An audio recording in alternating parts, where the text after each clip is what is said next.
right. Good morning, everyone, at least for those of us joining from this part of the world. I'm in Boston, Massachusetts. Hopefully you guys can all see my screen. David Sola-Del. My patients know me as Dr. Sola.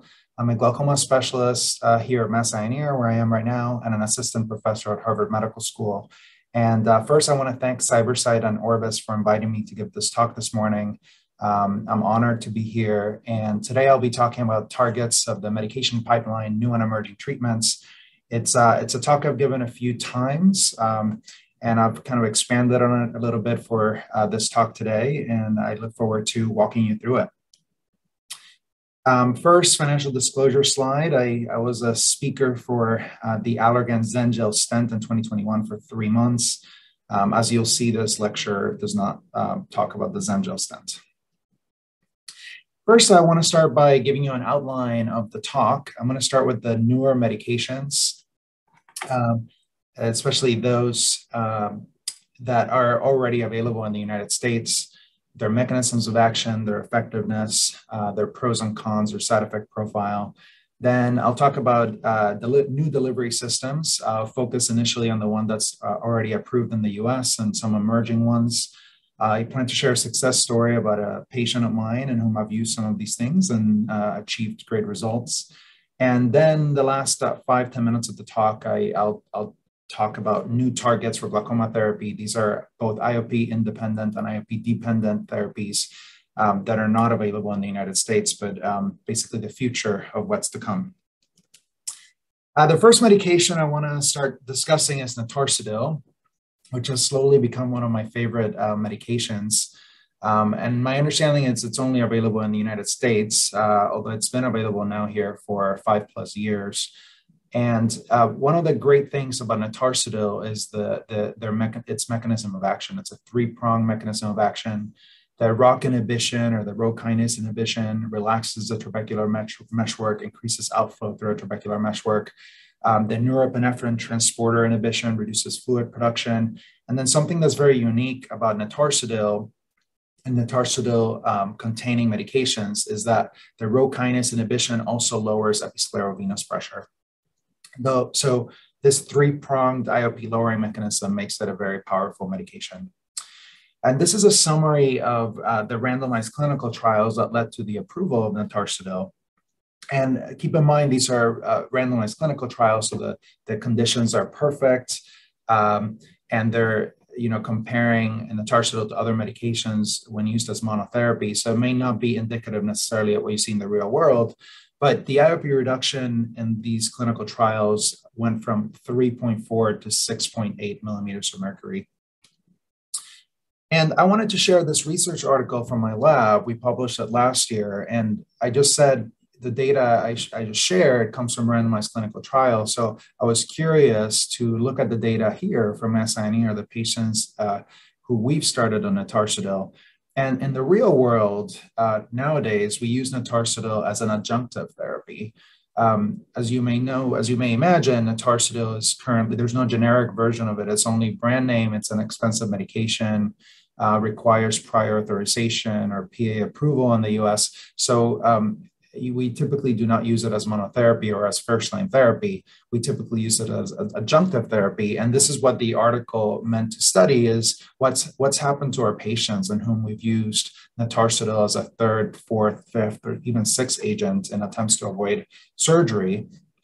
And we showed that even as an adjunctive agent, Sola-Del is a very powerful medication. It can still lower IOP between 2.84 and 3 millimeters of mercury. Again, this is as a 3rd, 4th, 5th, even 6th agent added. And something very interesting that came out of our research is that there's 10% of patients that we started on Sola-Del that had very pronounced IOP lowering effects. And we termed these patients super responders. And these super responders had prolonged IOP lowering of at least 20% and also had to have IOP lowering of more than 10 millimeters of mercury. So as you can imagine, that's very powerful, as bringing IOP from 30 to 20, from 20 to 10. I mean, it makes a big difference for some patients. Granted, it's only 10%, but for the right patient, it can sometimes do wonders. Now, as you know, no medication is perfect, and Notarsadil is not perfect either. There is a side effect profile to it. I think the main side effect that we always talk about, and it is the main side effect of Notarsadil, is conjunctival hyperemia or red eye. Anywhere between 40 and 60% of patients will have a red eye. That said, and you hear this and you immediately think, oh my goodness, my patients are not going to like it. They're going to discontinue it. But my experience has been that if you coach the patient through the conjunctival hyperemia and the red eye, typically this conjunctival hyperemia improves over time. It usually takes 3 to 6 weeks in my experience.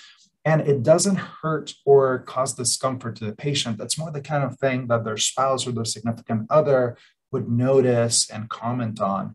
So if you coach a patient through it, the discontinuation rate in my clinic is very low. Honestly, it's more around 5-10%.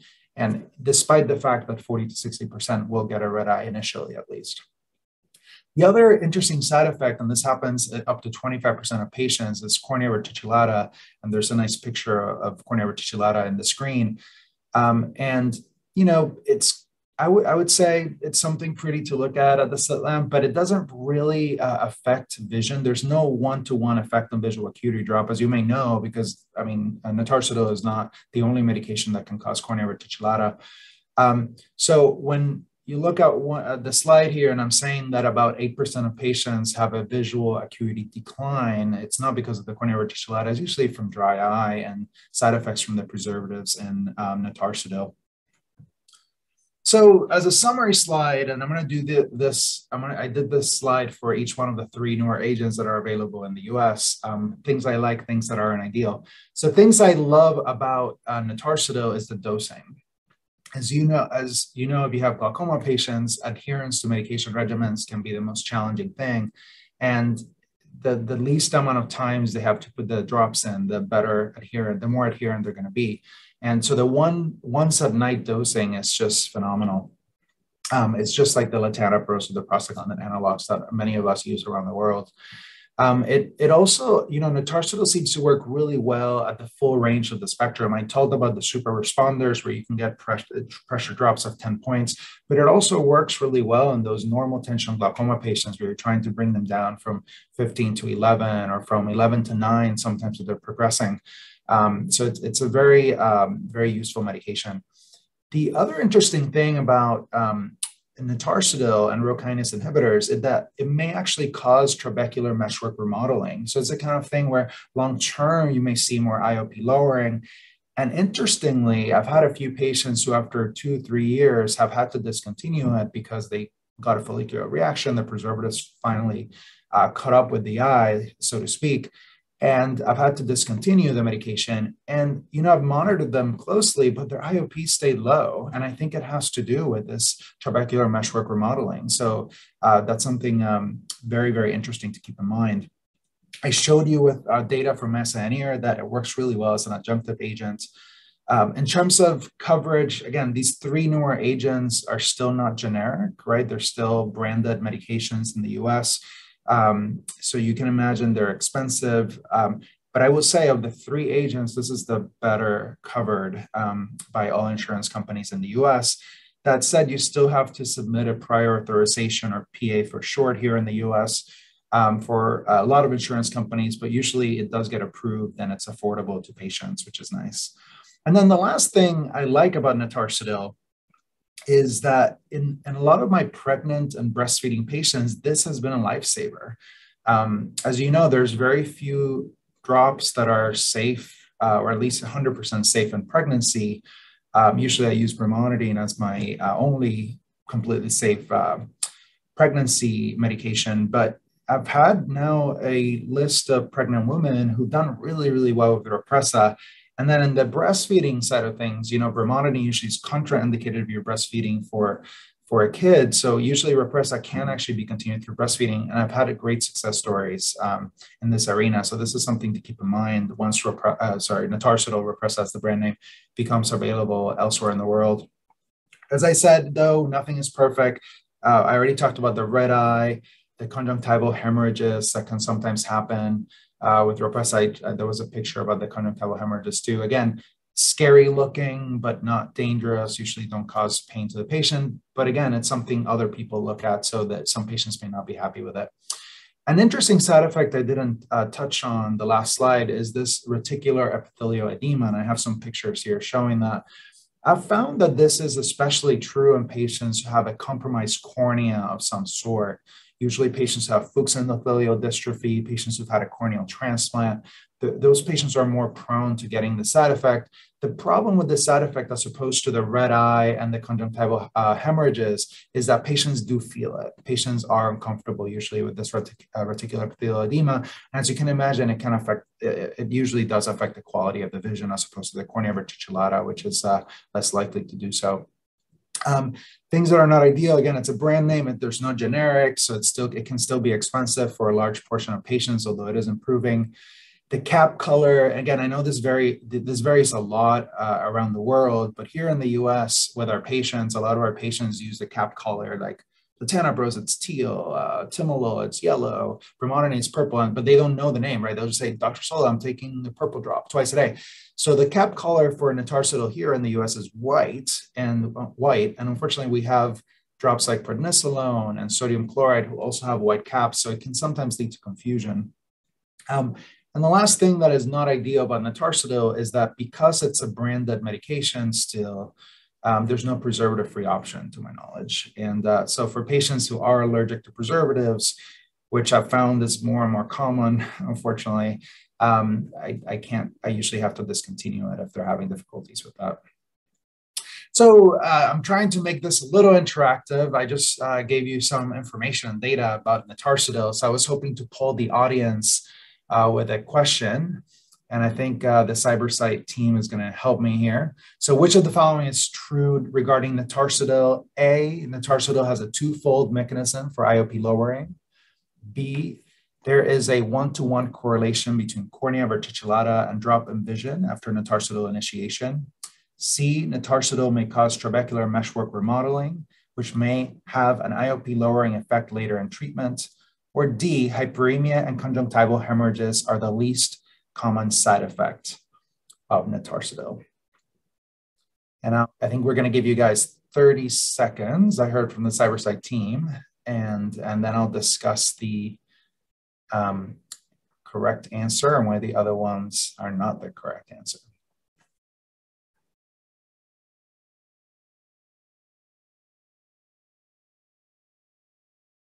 Perfect. And most of you got the correct answer, which is Notarsidil may cause this trabecular meshwork remodeling, which can cause IOP lowering later in treatment and even after discontinuation.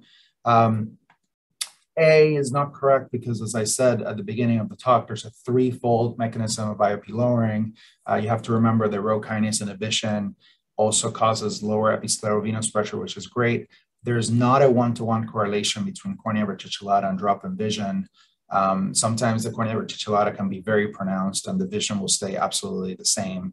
And hyperemia or red eye and conjunctival hemorrhages are actually, those are the most common side effects of Notarsidil. But great job, most of you got the right answer, that's great. Let's see if I can move forward. So the second agent, newer agent available in the US, it's the Notarsidil-latanoprost combination, or we know it as Roclatan. That's the brand name. And again, it has Notarsidil in it. So the first three IOP lowering mechanisms are the same as Notarsidil. But then it also has a latanoprost. So it has this prostaglandin analog receptor activation that's increasing uvascular outflow. So you can imagine this has a four-pronged mechanism of action for IOP lowering, so it's a very, very powerful agent. And I wanted to share this data from the Mercury 1 and Mercury 2 trials. Mercury 1, if I remember correctly, was for 12 months, Mercury 2 for 3 months. So they pulled the data for the first 3 months. And the reason I'm showing you this is that they actually found that the fixed dose combination of the Notarsidil-latanoprost in just one bottle and one drop actually was superior to its individual components. So patients taking a drop of latanoprost and Notarsidil actually had higher IOP than those just taking this one drop, combining the two. So I thought that was a very powerful statement. And the IOP lowering actually was up to 3 millimeters of mercury better with the fixed dose combination. And for me, this was a little unexpected because you would think, oh, it's only one extra drop. People should be able to do a really good job just placing one drop after the other 5 minutes apart. But again, it goes to show you even one extra drop can be difficult to apply for some patients, and you may be losing some effectiveness. So again, it speaks to how powerful this medication can be in the fixed dose notarsidil latanoprost combination. And this is a summary of their randomized clinical trials that led to its approval.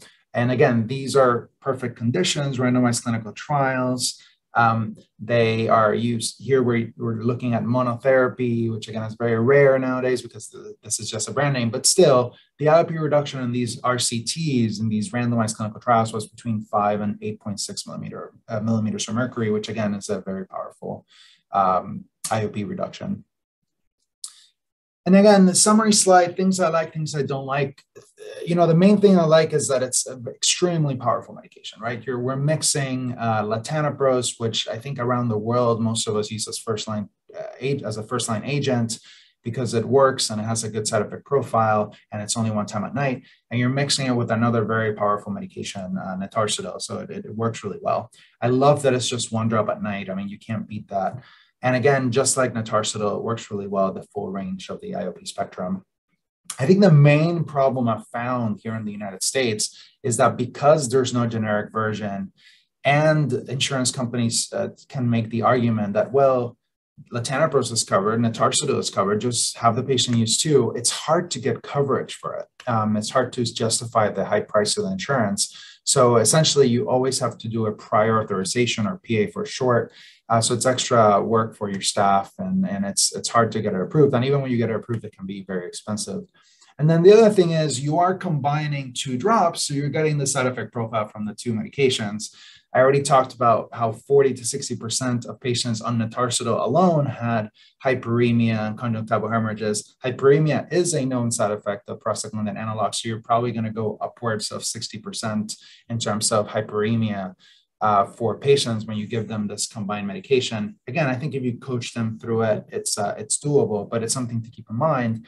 And the other thing is you are adding a prostaglandin analog. So in patients in whom you suspect that the prostaglandin analog may have caused cystoid macular edema or inflammation, et cetera, which I know are controversial topics, then you may not want to use this medication. I talked a little about this, about the cap colors in the US, but again, the cap color here is also white, so it leads to confusion.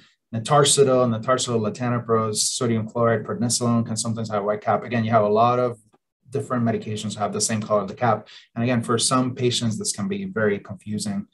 And because it's a brand name, there's also no preservative-free option to my knowledge.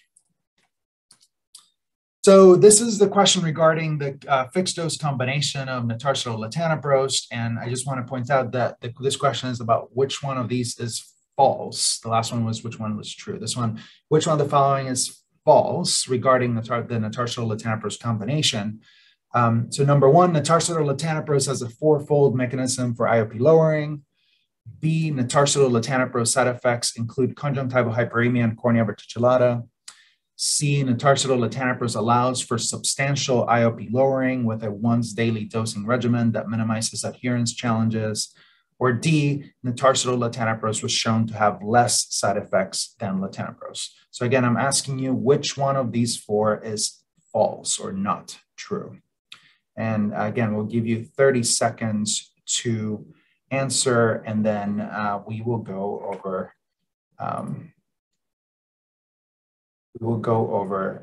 the responses. And the CyberSite team will let me know when everyone is done, and then we'll review what you all said. Perfect. And most of you got the right answer, which is the last one. And again, I'll review this for everyone. Number one, notarsidil latanoprost does have a fourfold mechanism of action because, again, remember, notarsidil has a three-pronged mechanism of action for IOP lowering, and then you're adding latanoprost, so it works in four different ways.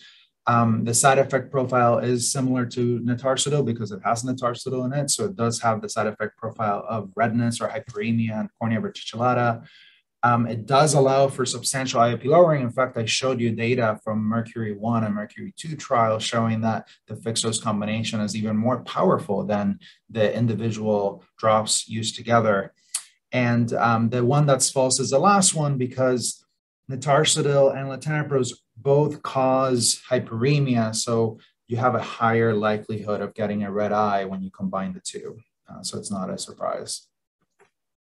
Very good. But everyone's doing great. Most of you got the right answer.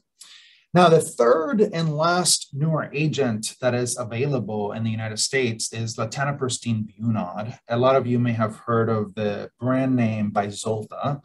And what's interesting about this medication, it's essentially a prostaglandin analog that has a nitric oxide donating part to it. And having that nitric oxide donation allows for not only the uveoscleral increase of outflow that we all know prostaglandin analogs can do, but it also helps increase outflow through the trabecular meshwork. So as you can imagine, it is, at least theoretically, it should be a more powerful agent than our routine prostaglandin analogs. And again, this is summarizing clinical trials that led to the approval of the latanoprost Bunod. Most of us use just say Vyzulta here, but again, that's the brand name. And the randomized clinical trials showed that the IOP reduction, again, in an RCT, so perfect conditions, used as monotherapy, which unfortunately is not real life most of the time. But again, it showed that it lowered IOP between 2.5 and 9 millimeters of mercury. So again, a very powerful medication, perhaps not surprisingly, right? Because we already know prostaglandin analogs are a very powerful medication. And then you add in this nitric oxide component to it, and which is supposed to improve it. So this was not a surprise. Now, things I like about latanoprost Bunod. First, as I just said, we expect it to be a powerful drug, right? It has a powerful drug in it, and then you're adding something that's supposed to increase its mechanism of action, and now it's a twofold mechanism of action. So you expect it to be more powerful. It is, again, one time at night, and that's actually something I love about the three newer agents. It's only one drop at night, and again, in terms of adherence, you cannot get better than that. These statements I'm going to make now are a little controversial, but there may have some other benefits, like potentially anti-inflammatory because of the nitric oxide component, potentially vasodilatory. Some MTG patients have done really well with this medication when I put them on it. In fact, I'm going to show you a patient in a second in whom I use this medication. So again, these are potential benefits of this over the latanoprost alone.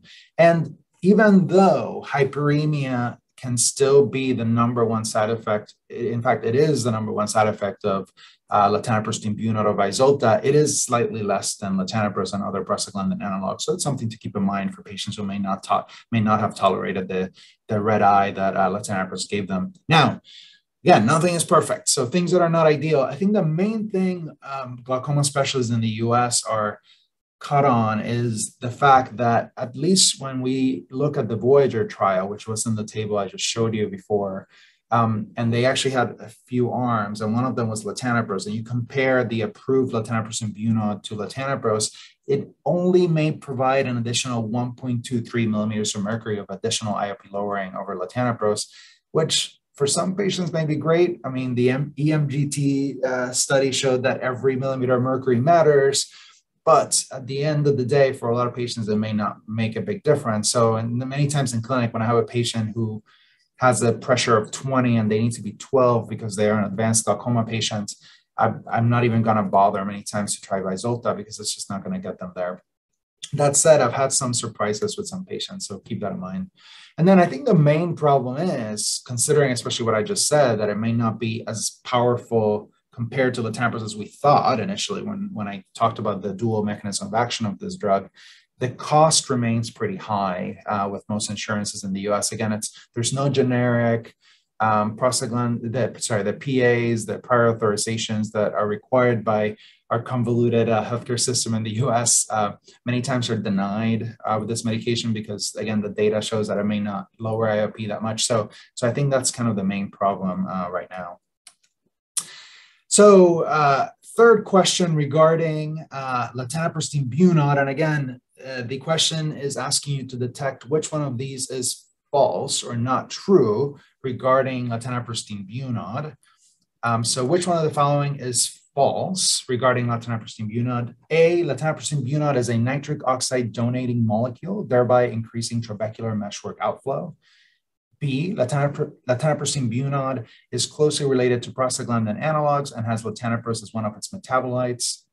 B, ocular hyperemia is the most common side effect reported after latanoprostene bunod administration. Or D, latanoprostene bunod provides substantial IOP lowering over latanoprost, more than 5 millimeters of mercury. And again, which one of these four is false or not true? And again, we'll give you 30 seconds to answer, and I'll let the CyberSight team let me know when everyone's done, and then we'll review the answers to the questions.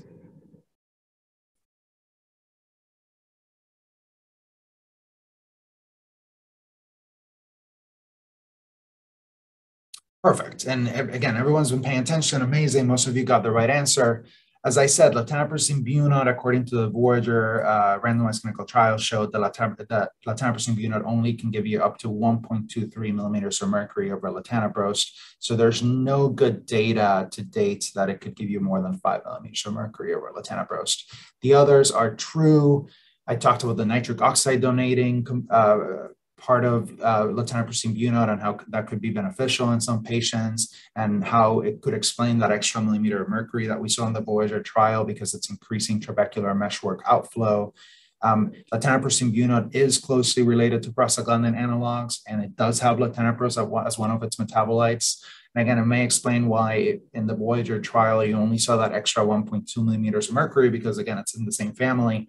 And as I said, you can sometimes get less hyperemia or redness with this medication versus latanoprost, but it's still the most common side effect of latanoprostene bunod. And I love this table. It basically summarizes the mechanism of action of basically all the glaucoma medications available, I think, around the world, which are the first 4 or 5, but it also adds the 3 newer agents that are now approved in the US. And I love the summary. It goes through the 4 possible mechanisms of action, and it basically tells you, which ones work with which medications. And as you can see, of all of them, the most powerful is the fixed combination etarsodil latanoprost because it has that 4-pronged approach to IOP lowering. Now, moving on to drug delivery. So most of us around the world still use eye drops, right? That's kind of the main way. But I think the future of glaucoma is headed towards trying to find better ways of delivering our drugs, and also finding better drugs, and I'll get there too. But this is the first FDA-approved sustained-release drug implant for glaucoma in the US, and it's a sustained-release bimatoprost implant. It's usually delivered with an intracameral injection. Currently, the implant is only approved for a one-time administration. I know the company's trying to get approval right now for a second dose. As of right now, for most patients, the average of IOP lowering, it's between 4 to 6 months. And I have seen some data, at the American Glaucoma Society meeting at AAO, where they've looked at patients who've gotten more than 3, and there's some concern that some patients may lose endothelial cells from 3 or more injections of the sustained-release bimatoprost implant. So again, something to keep in mind for the future. But for some patients, they may actually do wonders. And I will say, before I go on to the next slide, the average is 4 to 6 months. That's true. But in the trials, about 25% of patients, had IOP lowering up to 2 years. And I've seen that in some patients. In fact, I'm going to share that with some patients. So again, for some patients, they may actually do wonders. So keep that in mind. One of the things I love about the sustained-release bimatoprost implant is that it doesn't have preservatives. It's a preservative-free medication. And it doesn't involve drops, right? That is the number one thing I love about this. The dosing regimen couldn't be simpler. It's a 30-second injection in the clinic, and it can last on average 4 to 6 months, maybe 2 years if you get lucky. So you don't have to deal with all the medication adherence problems. And again, in some patients, I've had better than expected results, and I'm going to share one of them here.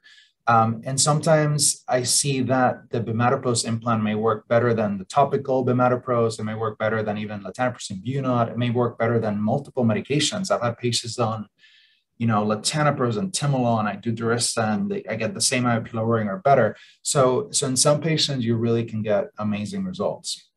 Now, nothing is perfect, and I consider myself a pretty charming glaucoma specialist, and some of my patients say I smile too much and everything, but when I start mentioning needle injection in the eye, some patients get a little squirmy, and that's understandable. I've tried to minimize it. It's honestly a very tiny needle, and it really takes 30 seconds. It's, in my opinion, much easier to do that intravitreal injection. But again, it's still a hump to get over with patients. The coverage situation, again, none of these things are generic. So getting insurance coverage can be challenging, but I will say it hasn't been improving a lot recently for the sustained release bimatoprost implant. I would say starting January 2023, I've seen a huge improvement in coverage. It's a lot. I think most of my patients are now eligible for the sustained release bimatoprost implants. I've been doing a lot of them more recently than I was in the past because the insurance wasn't covering it. It was extremely expensive. However, a con to think about is it's only one time, right? So if you get unlucky and it only lasts 2 to 3 months or something like that, which again, the average is 4 to 6, you may have a very unhappy patient because you're stuck going to the beginning and going kind of back to the drawing board and seeing what other options. Usually by the time you're talking about sustained release bimatoprost implant, you've tried drops, you've tried other things. So it might have been like a stopgap between drops and surgery, and if it just lasts 2 to 3 months and the pressure goes up, then right now you can't do it again. It's not FDA approved. You could have the patient pay out of pocket, but again, not ideal because it's very expensive. And then something to keep in mind, I think, for the future, as I said, the company's trying to get FDA approval for a second administration right now. But again, there's some data that when you go to 3 or more administrations, you may end up compromising the endothelial cell count because of how close that pellet, I'm showing it there, is to the endothelium. So again, for some patients, that may be an issue, and it's something to keep in mind. Okay, so I think this might be the last question actually of the day. Which of the following, again, is false regarding the sustained release bimatoprost implants? Which of the following is false, i.e. not true? So A, its IOP lowering effects typically last 4 to 6 months on average.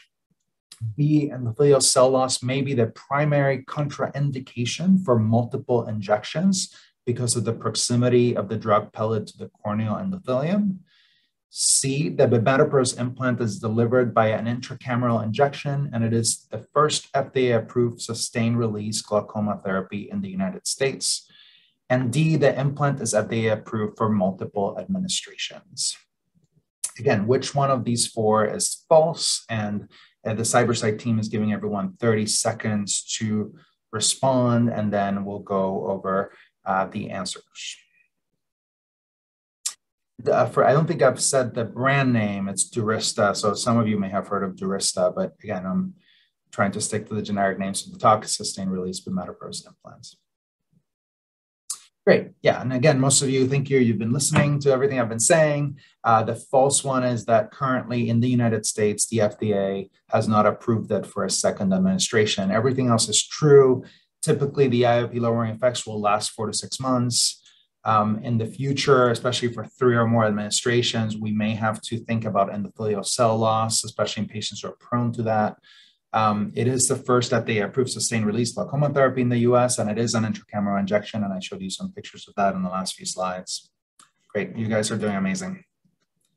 And I wanted to share the success story, because it's all nice and good when we talk about randomized clinical trials and data, but how could this work in a patient? And I just want to show you this very cool case. I followed this patient now from 2018 till yesterday, actually, very auspicious that she actually ended up coming to clinic right before I was giving this talk. So I followed her from the ages of 62 to 67, Caucasian woman, healthcare worker, a nurse. I think she's about to retire now, but has been a nurse for the last 5 years, has moderate to severe NTG. This is her visual field from 2020, her OCT from 2020. In the left eye, I'm focusing on the left eye for simplicity. Had SLT in 2016 before I met her. had a toric ICE-1 procedure. For those of you who are not familiar with what ICE-1 stands for, is eye stent, cataract surgery, endoscopic cyclophotocoagulation. It's like one of the CMIGS procedures. And actually, I do now the ICE-2 procedure. But anyway, she had that in 2017, had tried all the available drops. They were all ineffective or she was allergic to them. Even though she had a SLT and a toric ICE-1 procedure, which again was a minimally invasive surgery, she was surgically averse. So when I was talking about trabs and tubes, she was not very excited about that. Her Tmax was 19. Again, this is a normal attention glaucoma patient. And when I met her in August 2018, her pressure was about 14. And there had been clearly documented progression at IOPs between 14 and 19. So it was clear to me that she needed lower IOP. Again, I wanted to bring her down to 10 if possible. I wanted to lower it by 30% from 14. So at that point, there was a new drug, and this was back in 2018, latanoprost Bunod. And at that point, she was 62. So she still had private insurance. She hadn't been added to Medicare, which is the healthcare we have here in the United States for the elderly. And so I started her on latanoprost Bunod, or LBN for short, and she actually did beautifully until 2021. Again, just taking that one drop at night, I managed to get her IOP down to between 9 and 10, and her visual field and OCT stayed as stable as I'm showing there. And then 2021 came and she turned 65. And for those of you who've been to the US or have family in the US or know how the US healthcare system works, although again, it's incredibly convoluted and complicated, she turned 65, she got onto Medicare, and Medicare refused to cover latanoprost Bunod. No matter, I wrote letters, tier exceptions, I did everything I could. My staff did everything I could. We just couldn't get her approved. And she had already tried latanoprost, it hadn't worked. She was allergic to everything else. But Medicare did approve the sustained release bimatoprost implant. And, I consented her. I said, this may only last 4 to 6 months. Let's see what happens. I did the implant in the left eye on April 9th, 2021. And I just saw her yesterday. Her pressure is 7 off glaucoma medications, and she still has a very stable visual field and OCT. So again, it goes to show you for some patients, the bimatoprost implant can do wonders. And this is a perfect example. We're 2 years out from the implant, and she couldn't be happier, right? Her pressure is right where it should be. Her fields are stable. She's not taking any drops. This is a very, very happy camper. And I do have some patients like this. So it's something to definitely keep in mind. Hopefully this has illustrated how these newer therapies, latanoprost Bunod, and the delivery systems can sometimes do wonders for the right patient. And there's other potential delivery methods. I'm not going to go into a lot of detail because a lot of these are not, actually none of these, to my knowledge, are FDA approved or available widely. The only one I'll mention briefly is the bimatoprost ocular ring, because I think this might be the closest one to getting FDA approval in the future. It's a silicone polymer matrix insert. It's placed directly in the surface, and the picture, you're seeing the picture how it's placed and how it looks. At least in the phase 2 trials, when they looked at primary open-angle glaucoma patients and ocular hypertensive patients, it lowered IOP by around 20% from baseline over 6 months. But I thought it was interesting that when they compared patients who received timolol twice daily, maybe the bimatoprost ring was not as powerful. So I don't know. Again, I don't think it's ready for prime time, but it's a cool idea. And of all the things I've looked at, I think this might be the closest thing outside of the iDose, which I did not include in the talk today because it involves surgery. It's kind of different. And then this medication is also not approved in the US. It's an IOP lowering medication. My understanding is only approved in Japan. And it's the omidanipag isopropyl, or OMDI for short.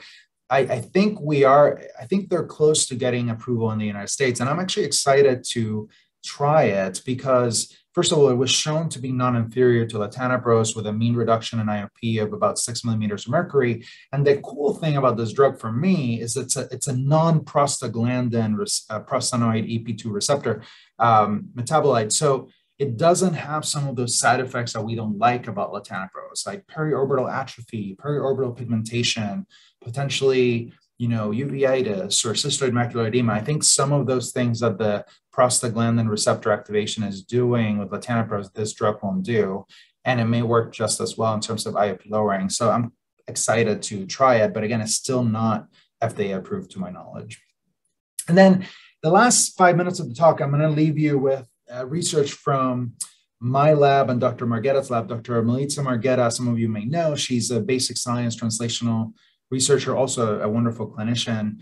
And she and I have teamed up to look at galectin-3 and galectin-3 inhibitors specifically. And there's a nice publication in Immunity from her lab last year. She showed that intravitreal injection of galectin-3 inhibitors protected the retina and the optic nerve from degeneration, even when the IOP was elevated in mice, which again is really, really exciting. This would be one of the first IOP-independent treatments for glaucoma, which again would be fabulous in my opinion. And basically in her publication, and I showed a copy here, she showed that microglia, which are the resident immune cells in the retina and the optic nerve, switched from a homeostasis, from a normal state essentially, to a neurodegenerative phenotype in glaucoma. ApoE and ApoE3 induce galectin-3, which she found to be a key effector in this neurodegeneration and neurodegenerative microglia. Interestingly, though, the mice that had the ApoE4 allele were protected against retinal ganglion cell loss in glaucoma, which was interesting. But basically, the idea is that in this mouse model, the ApoE3 is inducing galectin-3 elevation, and the galectin-3 is basically killing the microglia in layman's terms.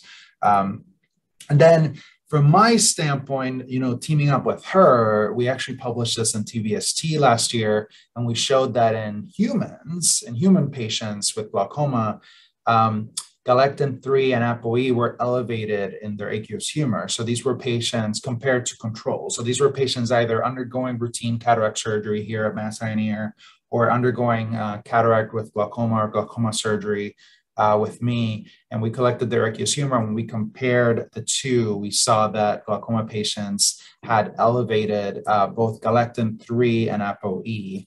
We did not sort them according to alleles, ApoE3 or ApoE4, but interesting result. We found that galectin-3 and ApoE, perhaps unsurprisingly, were positively associated. And as I said, ApoE kind of drives galectin-3 elevation.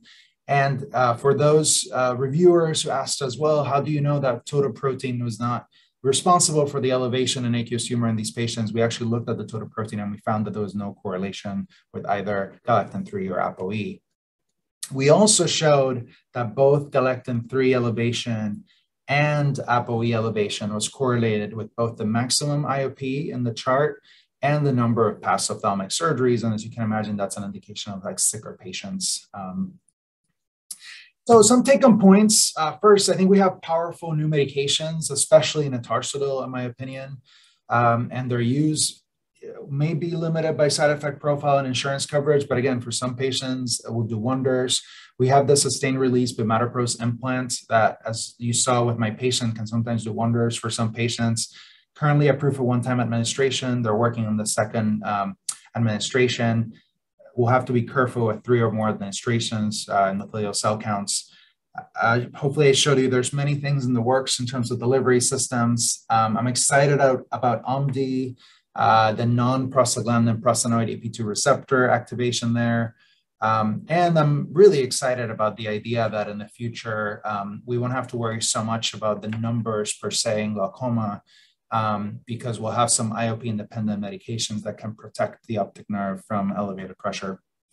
And for those of you who, hopefully I was trying to speak very slowly so everyone could understand, but I wanted to talk about this article that we published last summer in Glaucoma Today. It's basically a summary of this talk, if you want to think of it that way.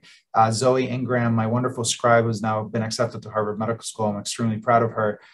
She helped me write this article, and it's available online for free. So if you want to read more details about everything I've said, this might be a good source. I want to thank everyone for sticking with me for the last 45 minutes. A special thanks to my collaborator, Dr. Marghetta, Teresa Chen, Lucy Chen, David Friedman here at Mass Eye and Ear. They all helped me with the slides. If you guys have any, I'm going to go over the questions now. I'm seeing some questions pop up. You can use my email. I would be remiss not to thank Dr. Al-Helwe, who's my research fellow from Lebanon. He's been amazing, and he actually helped me put together this presentation, as well as Hennes Falah, who's my research assistant, and she's done an amazing job. And feel free to contact them too, especially if you ever want to collaborate from a research perspective. I also would be remiss if I did not acknowledge my philanthropic donors and collaborators. These are all patients or foundations who have supported my research and Dr. Marghetta's research, and I couldn't do what I do without them. So thank you so much. So I'm going to go one by one. This is what I did last year, and hopefully that will work again this year. So the first question here is, what is your first line glaucoma medication for primary open angle glaucoma or primary angle closure glaucoma? And I would say my first line agent is still latanoprost. And it's a combination of reasons. First, again, the one time at night dosing is fantastic. It's still a very powerful medication. It's still very well tolerated. You get the most bang for your buck. That's the way I describe it to patients. Obviously, there's a nuance to glaucoma. So you have to think about, blue-eyed patients or light-eyed patients, warn them about the possible changing of the iris color. Patients who've had maybe a uveitis episode with latanoprost, you have to be careful. Maybe cystoid macular edema that has been exacerbated by latanoprost, you have to be careful. But I still think that for most patients, even angle closure patients, actually, latanoprost can do wonders. Obviously, primary angle closure, you have to, in my opinion, do an LPI or cataract surgery as appropriate first and open the angle. But even in the acute setting, after you've done an LPI to try to temporize you before you have to remove the cataract, if it gets to that point, you can actually use latanoprost. So that's still my first line. I think in the future, though, I will say, and I've done some interviews and about actually this same topic, new targets and the medication pipeline. And they've asked me, well, would you do Notarsidil as first line agent? And once there's a generic form, and especially once there's a preservative-free form as well, I think Notarsidil might be maybe first line for me, honestly, over latanoprost. But again, it's just not the reality nowadays. So latanoprost is still my first line. What is your frank assessment of SLT as first-line treatment of primary open angle glaucoma? I actually published an article on this in Journal of Ophthalmology. I think it was 2020. It's by Abraham Nerpel. I'm the senior author on the article. And again, I think for the right patient, it's a good treatment. I tend to still offer it to patients in the mild to moderate stages, according to ICD-10 criteria. And patients who have elevated pressure. I think that's key. In my experience, it doesn't really work well if your pressure is not elevated. But if you have elevated pressure, i.e. pressure over 21, and you're still in the mild to moderate stages, and you haven't had ALT or SLT twice or 3 times, in my opinion, after the 3rd time, there's really no point.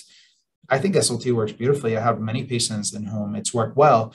The article I published, or my lab published in 2020, looked at 360 degrees of SLT versus 180. We did find that 360 had more longevity and more IOP lowering than 180. So that is the standard of care in my clinic now.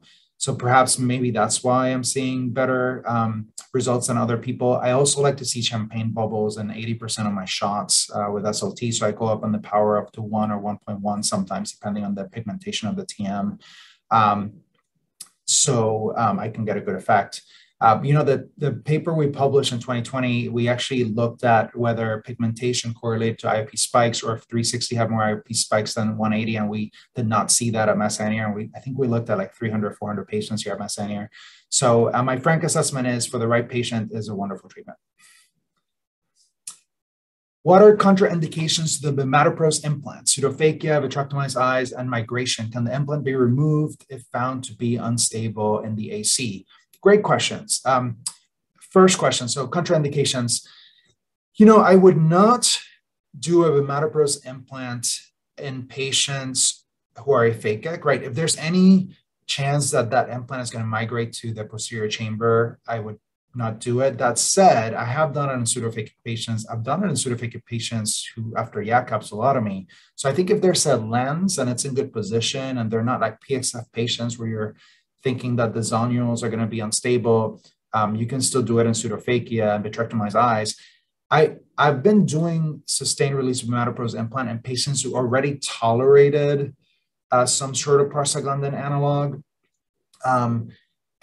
Bimatoprost, like for instance, Zioptin is the brand name, or tafluprost preservative free. Like that's the perfect example. So I know they didn't do well with latanoprost, or doing well with tafluprost, and then it gives me a little bit of hope that putting the implant in the eye won't cause any problems.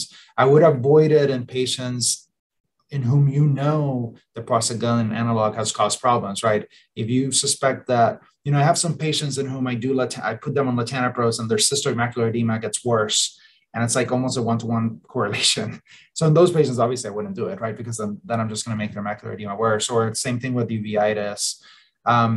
But in a patient in whom you've tried some sort of prostaglandin and they did okay, and they're just trying to get off the drop, or they don't like the preservative, or they can't afford the Zioptin or the tafluprost, which has happened for some patients, I think those are the perfect patients. Or as I said in the talk, in patients who, for instance, did well on the latanoprostene Bunod, or are doing okay on latanoprost and timolol, but they want to try to maybe decrease medication burden. Sometimes the implant can be as good as 2 medications, or as good as the more powerful latanoprostene Bunod. I've never found, so moving on to the second part of the question, can the implant be removed if found unstable? I've never found it to be unstable. Usually it falls to, I always see patients 2 weeks after my sustained release bimatoprost implant, and I gonia them. Every single time it's fallen down and it's stayed stable. I know they've told me that it can be removed if I need to, but I've never had to do that. So, is bimatoprost implant available in Asia? I honestly don't know, and I'm happy to try to ask my bimatoprost implant rep and see. But the short answer is I don't know. I apologize. What are the conditions when you need to remove the implants? Again, I haven't had to yet, thankfully. I've been told that it's basically an anterior chamber washout, which I've done a lot of for hyphema, obviously as a glaucoma specialist here in the US. So I don't think it would be very hard, but I haven't had to do that. I would just treat it as an AC washout if you have to remove it. Maximum, how many eye drops can be used before going to surgery? That's a great question. And I think it depends on you and the patient. It's, in a way, it's a very controversial question because it depends who you ask. Some of my colleagues here at Mass Anir, after patients on 3 drops, they go to surgery. I trained at Bascom Palmer. That's where I did my fellowship. And I hope Dr. Richard Lee is not offended that I'm quoting him right now, but I learned this from him. And he's always said, David, you want to exhaust every possibility you take the patient to surgery, because that way the patient knows you really try to avoid surgery. And if there's a complication, they won't hate you for the complication. So that's usually is what I try to do. So if a patient has elevated IOP or progression, I'd really try to maximize tolerated medical therapy before going to surgery. But again, it depends. Some patients are very honest and say, Dr. Sola, I'm not going to take a 4th drop. This is not going to work. So what is the option? It's like, okay, well, we can do surgery, and these are the risks and benefits. So I think it's all about your preference, patient preference, having great communication with the patient, and consenting the patient appropriately before you proceed to surgery. So. Okay, so this is a 4-pronged question. So let's see, I'll go one by one. What eye drops should start first-line treatment of glaucoma? So that actually was answered previously. Typically, I start with latanoprost, and I think down the line, once Notarsodil is generic, that might be my first line. My second line right now is brimonidine because it may be neuroprotective. Latanoprost is also thought to be neuroprotective. And then it depends on patient characteristics. Number 2, if the patient disc is 0.5 to 0.8, IOP normal, we should start AGM or what? I don't know what AGM, alpha again? I'm not sure what AGM is, but I don't think, so I will say, I don't necessarily guide myself too much by cup to disc ratio. I'm more of a fan, I try to be a stickler for staging my patient and each eye of each patient. And I typically stage it mild, moderate, severe glaucoma. So for me, for instance, a mild glaucoma patient is someone who has a thin nerve on OCT, but a full field, A moderate patient is someone who has a visual field deficit, either superiorly or inferiorly, but not in the center, that corresponds to the OCT and the nerve. And the severe glaucoma patient is someone who has a paracentral defect or an inferior and superior defect on the visual field. And that's kind of how I decide how aggressive I'm going to be with the patient. As you can imagine, the mild glaucoma patients who also tend to have smaller cup-to-lens ratios, but there's not always a one-to-one correlation, which is why I'm hesitant to hang my hat on just the cup-to-lens ratio. But as you can imagine, the mild glaucoma patients I'll be less aggressive with, and the advanced glaucoma patients I'll be more aggressive with. Number 3, I've seen a lot of patient this is suspect and 30-2 is normal, IOP normal. What can do that type of patient? We don't have OCT. Oof, that's a tough one. And I can see now why you were asking me about the cup-to-lens ratio. That's so tough because OCT for me is so crucial. I have seen so many patients progress on OCT even at normal pressures before they have any visual field deficits. So I would say do everything you can to get an OCT. Outside of that, I think look at risk factors. You know, if you don't have an OCT and you cannot get an OCT in the future, then I would try to rely on, you know, family history. Do they have first-degree relatives who went blind, especially at normal pressures? Do they have a thin cornea? Hopefully you have a pachymeter. At that point, I guess you do have to rely a little bit on the cup to this. So if you feel like it's suspicious, then I would treat more than not treat, and then monitor closely with the visual field. But not having an OCT, I mean, I know I'm very privileged to be in Boston and at Harvard and at Mass Eye, and obviously we have the latest technology here. But I would find it incredibly hard to practice without some sort of OCT that can measure the thickness of the nerve. So hopefully you can get one at some point. And then number 4, both IDIS is 0.9 and IMSC. Can we plan cataract surgery first? So I'm not sure what IMSC is, but you know, I think if I understand your question correctly, is if you have an advanced glaucoma patient, i.e. cup-to-lens of 0.9, can you do cataract surgery first? It's controversial. I have some colleagues who will do cataract surgery by itself if the pressure is okay and drops. And I am in the camp that if you have advanced glaucoma, especially by visual field and OCT and cup-to-lens ratio, and you have a cataract, even if you're controlled, you should get a combined procedure. Now, there's a lot of options, at least in the United States. So you know, maybe where you are, you can only do trabs, and then maybe that's a little bit more of a difficult conversation. But in general, I think that if you can offer at least some sort of glaucoma procedure to a patient who's on multiple drops undergoing cataract surgery, I think that is the right thing to do. And I'm sorry, I did my best answering the questions, but feel free to email me if you have follow-up questions to these. What's the maximum number of anti-glaucoma medications you use before performing glaucoma surgery? I kind of answered this already. Again, it depends on the patient. It depends on the surgeon. And again, I answered this. I think I'm going to move on. Notarsidil can be given in inflammatory secondary glaucomas. Absolutely, yes. In my opinion, there's no contraindication using notarsidil in inflammatory secondary or neovascular glaucoma. I think it can work incredibly well. A lot of the paper we published last year looking at adjunctive therapy using notarsidil, the super responders, remember I said at the beginning of the talk, 10% of those patients were super responders, meaning they got an IOP lowering of 10 millimeters of mercury or more. A lot of those were neovascular glaucoma patients, and they did great. The other thing I will say about notarsidil that I didn't touch on in the talk is that, you know, my cornea colleagues have seen that sometimes it can help corneal edema. My retina colleagues have seen that sometimes notarsidil can help cystoid macular edema. That's why I'm saying I think in the future notarsidil may be our first-line therapy if we can get over the hyperemia and coach the patients through it. And the short answer to your question is yes to all. Oh, thank you. I appreciate that. Congratulations, great. What is your first-line medication for an NTG patient? It's still latanoprost. You know, I think this was maybe a little controversial in the past, but I remember having David Greenfield from Bascom Palmer come over and really hit the nail on the head with this. It's like latanoprost is also neuroprotective. It's still the first-line treatment for NTG. So the short answer is I would still go for prostaglandin analogs. I will say again, though, Notarsidil may replace latanoprost in my mind. I think that notarsidil may replace latanoprost in the future, but as of today, latanoprost would be my first line medication for an NTG patient. All assuming there's no other contraindications. Comment on the use of PGAs in pseudophakic patients, especially with the use of Durysta Ibellis. Let me remind myself what Ibellis is. I'm not familiar with that, but I will say I routinely use. Oh yeah, OMD. Sorry. Okay, perfect.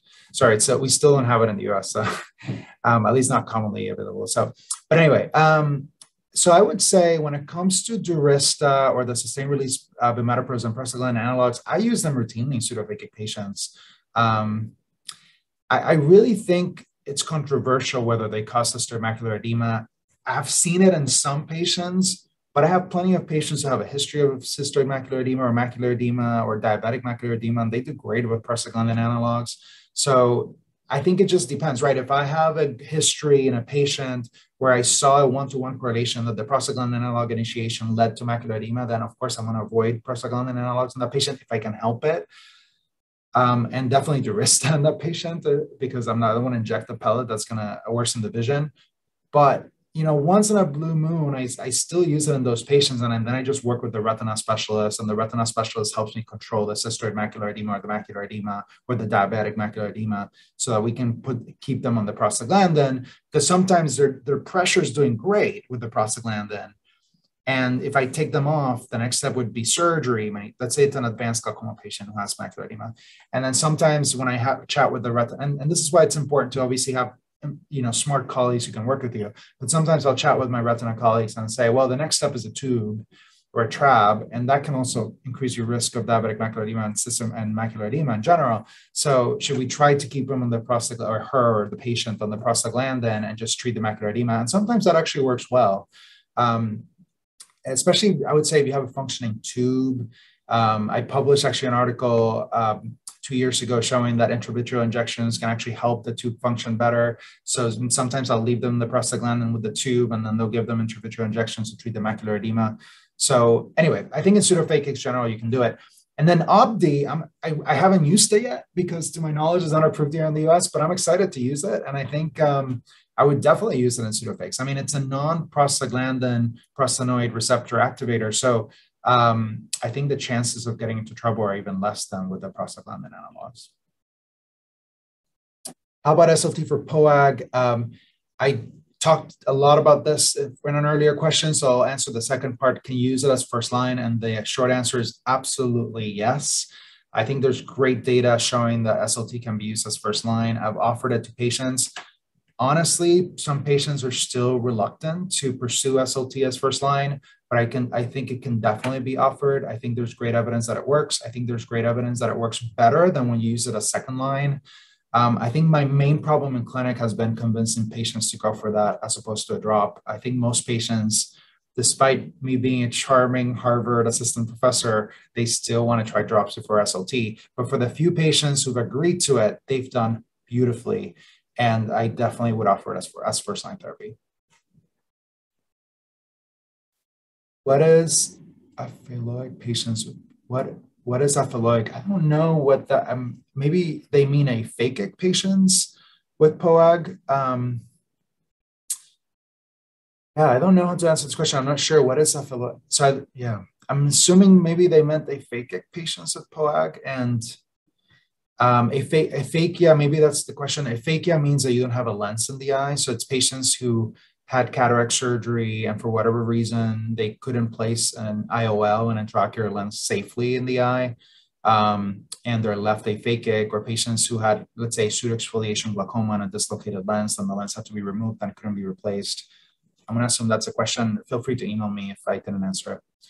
Vyzulta used in NTG can be superior. Yes, I think it can. I do think that, and I've seen that in NTG patients. And actually, the patient I showed was actually the perfect example today, my success story. I think that the fact that it's a nitric oxide donating molecule does make it work better in NTG.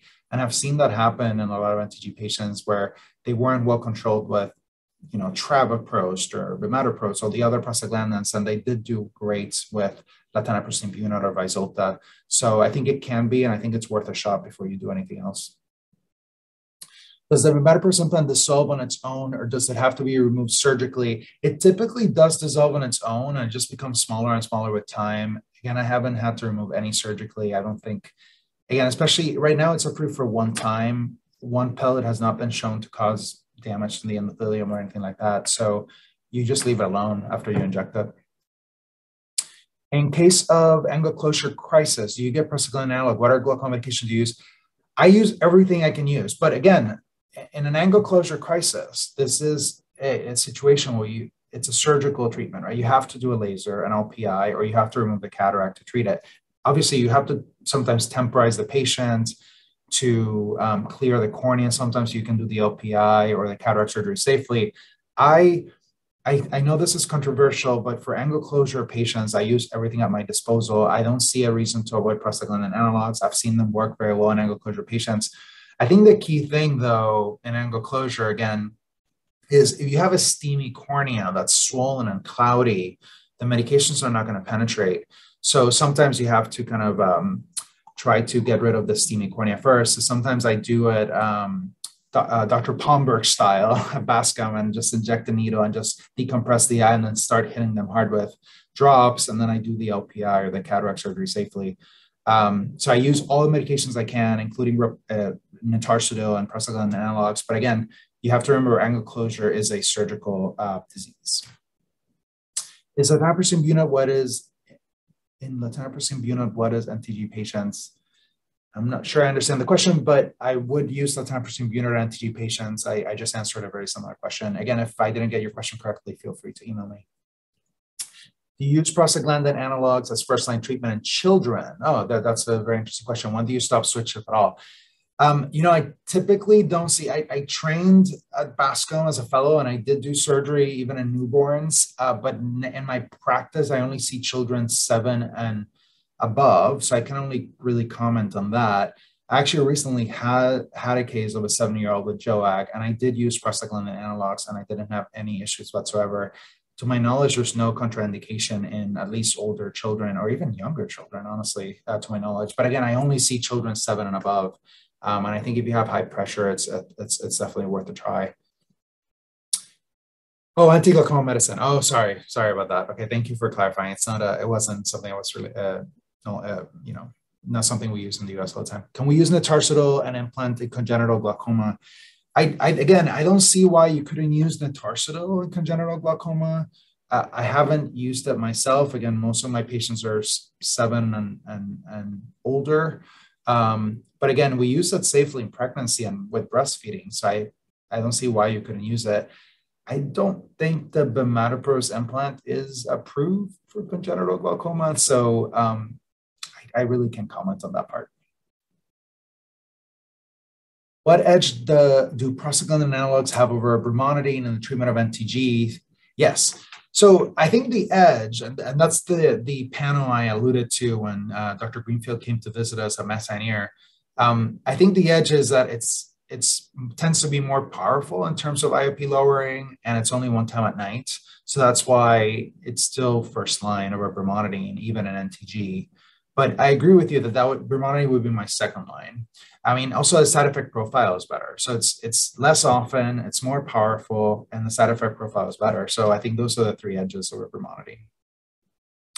Is there any relationship between intravortex vein pressure and progress in cupping in spite of good IOP control?